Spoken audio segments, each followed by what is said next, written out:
नाज़रीन ख़बर शामिल कंदालूं टिकराडे मां टिकराडे जे मेन प्राइमरी स्कूल जो सेंटर तब्दील थियण करे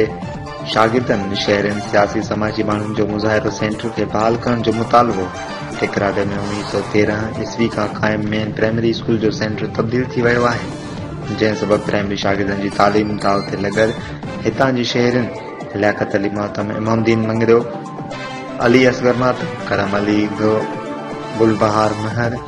गुलाम हुसैन राजर सजाद गुलमंगी, कादिर बख्श मातम,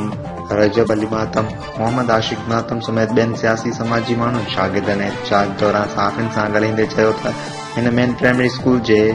सेंटर में 12 खां वधीक स्कूलनि जा शागिर्द सालियानो इम्तिहान ॾींदा आहिनि,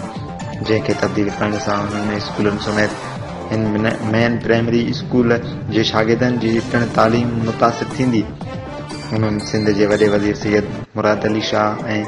तालीम जे सूबाई वज़ीर खां मुतालबो कंदे घुर कई आहे त टिकराटे मेन प्राइमरी स्कूल जे इम्तिहानी सेंटर खे तब्दील थियण खां बचाए साॻियो ई सेंटर इम्तिहानी सेंटर बहाल कयो वञे, न त ॿी सूरत में सख़्त एहतजाज कयो वेंदो।